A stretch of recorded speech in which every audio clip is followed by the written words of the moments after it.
Hello, my name is Gavin Nissen, and welcome back to my channel. There's a couple things I want to talk about today, and there are a couple major things that I want to talk about. One of them, I am completely starting over. Every video that is on this channel is gone, and I'm completely starting over from scratch. So there's a couple things I want to go over before I actually get into what's going on with this channel. I'm going to talk a little bit about myself. Music has been such a big part of my life ever since I was a kid. My entire family has been super involved in music. Growing up, my mom and dad have showed me some amazing artists like Van Halen, Ozzy Ozbourne, Prince, Lenny Kravitz, to name many more. It was a lot of dad rock, but they were the people that kind of paved my way for the love of music. My siblings were super involved in music. My sister loves Evanescence, Panic at the Disco, Paramore, to name many more. And my brother was just an all-around, loved everything about music. But he was more towards the newer music kind of style when we were younger. Now he's into the later style of music. But growing up, I got the entire package of learning about music. Even my uncles, my cousins, my aunts,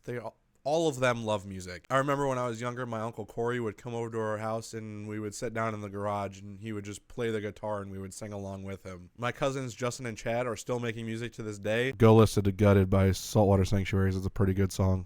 Link in the description. But my entire life, I've been surrounded by music. It was only a matter of time before I eventually did my own thing with music. I got my first guitar at a very young age. It was my dad's old guitar. I remember getting it for Christmas with a pamphlet for guitar lessons. This is around the time when I was like 10 or 11. I went to the lessons for a couple months and absolutely hated it. This sounds very stupid, but I wasn't learning what I wanted to learn, and it felt very much like school, and I fucking hate school. So after that, I eventually just put the guitar in a case and shoved it under my bed, and it sat there for quite a while. I don't remember the exact point when I started wanting to learn the guitar again, but it was somewhere around the time I was 14.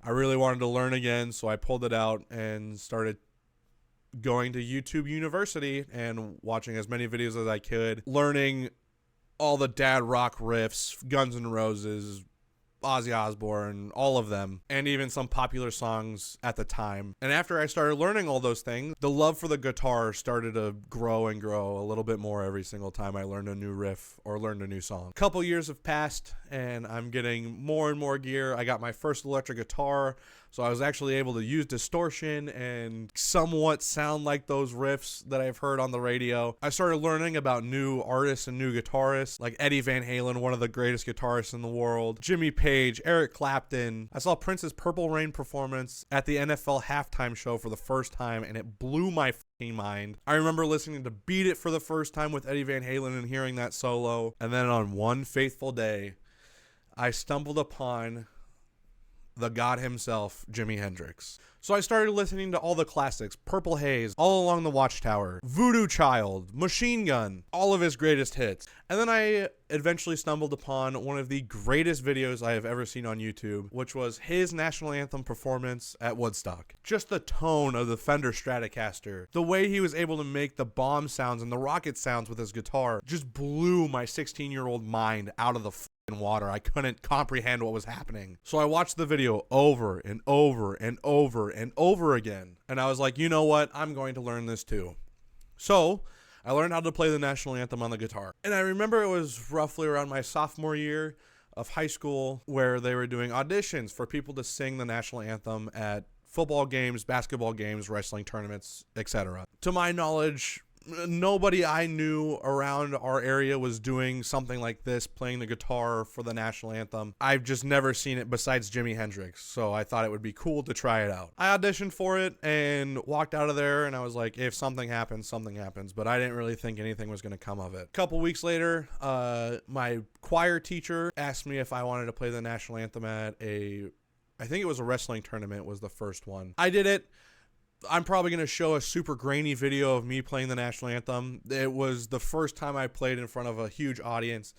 It was awful. I didn't think it was that good. But they kept asking me to come back, and I played it 4 or 5 times. I started becoming a fan favorite for the national anthem, so I pretty much did it through my entire high school career. I played the national anthem on the guitar for most of our sporting events. And there's one key moment that I want to talk about that really changed my perspective on everything. It was my senior year It was coming up on the end of the year, and we had one more big wrestling tournament to do, and I got asked to play it. It wasn't very often that my high school held district wrestling, and this year we did. The year prior, I played a couple wrestling tournaments, and my senior year, I didn't really play that much besides this last one. But as I'm setting up, getting my guitar ready, tuning, setting up the amp, making sure it sounds okay, a old lady walked up to me, and she said that she was very excited to see me. She saw me a lot last year, and she started crying and saying how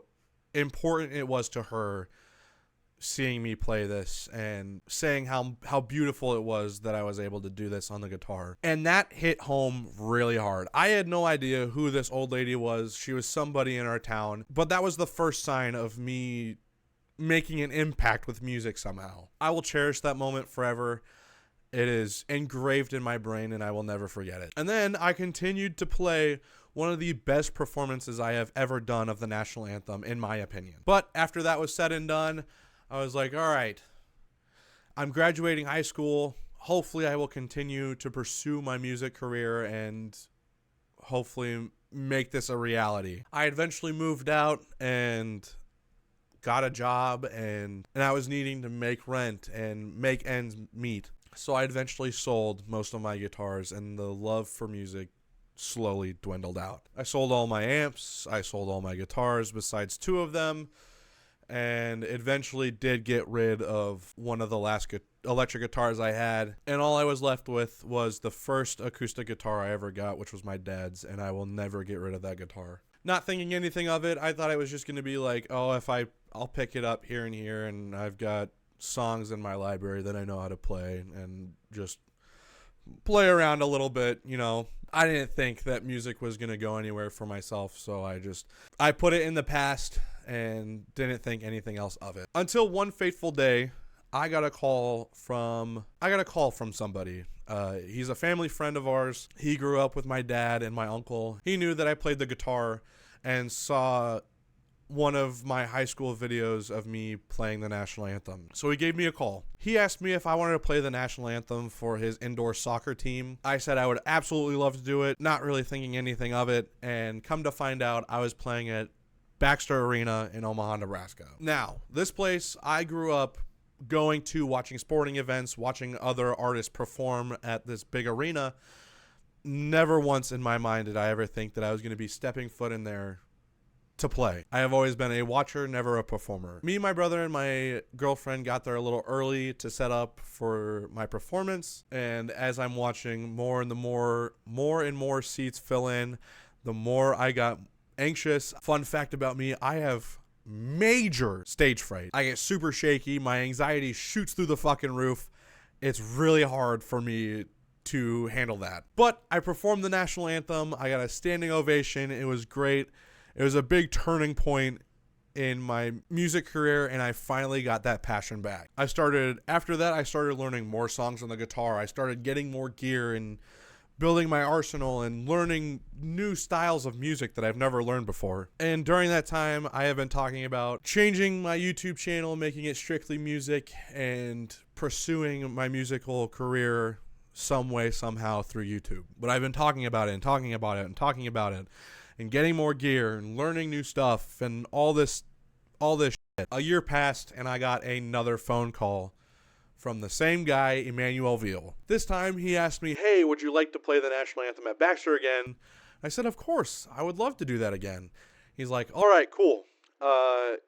You'll be playing pretty much every weekend that we play at Baxter. I was like, oh, shit. This is becoming a regular thing now. Not only that, he also started another soccer team called the Omaha Queens. So not only was I playing on a regular basis at a gigantic ass arena, but I was playing twice as much. It was genuinely a dream come true to be able to do that. So there I did it. I played the national anthem over and over and over and over and over again. Having all those experiences it's genuinely a dream come true. And I cannot thank Emmanuel Veal, Natalie Veal, the Omaha Kings, and the Omaha Queens so much for giving me that opportunity to play for them in a big ass fucking arena multiple times in front of a gigantic crowd. They're the people that got my passion back and my love for music back, and I cannot thank them enough. We just ended here on April 6th. It's currently July 22nd. So it's been a couple months since my last performance, and since then, me and my friends have been getting together a lot and going to Guitar Center and playing music there and fiddling around on the guitars, going and playing at my parents' house when we have family gatherings. Me and my buddy Clayton sat down for a day and tried to write a song. It didn't go very well, but we sat there and had fun and fucked around with music the entire day. And after that, after bringing my friends into this as well and their love for music growing, I've decided to focus more on music than anything else. There's going to be a lot of changes to this YouTube channel because of that reason. I know a lot of you joined the YouTube channel because of my gaming content. All of that is gone. There's no more videos up on this channel besides this one when it comes out. If you guys want to see more gaming content, I'll start streaming on Twitch again. I'll leave that link down in the description. I haven't touched it in years, but if you guys want to see it, please let me know, and I will definitely start streaming again. I love streaming. I don't know why I stopped, but I will definitely start it back up again for you guys. But the main changes that are going to be happening to this YouTube channel, most of the content that's going to be on here now is helpful tips and tricks for you guys, gear reviews of new stuff that I'm getting, reaction content, whether that's on TikTok or it's a new music video that comes out from an artist. And the last addition to the new content is going to be covers of songs. Not only will me reviewing new music gear that I get and the helpful tips and tricks for you guys are going to help you, this is also going to benefit me by making myself learn new songs and new techniques. So that's mainly for the content aspect of this. I definitely have some goals that I want to accomplish with this YouTube channel. The main one is I want to reach 100,000 subscribers in 3 years. I see all these YouTubers have these plaques and I think they look really cool. But also I want to build a helpful and amazing community that if one of you guys have a question in the comments, everybody's there to help and we all get to learn together. Not only that, I want to be able to inspire you guys to follow your dreams as well, and hopefully be able to show you that dreams do come true. And my dream is to make music my full-time career. So that's my goals. That's the changes that are going to be happening. Please like and subscribe if you want to keep seeing content from me. Also comment down below what you guys would like to see, and I will definitely make those videos in the future. Thank you guys. I'll see you later. Peace.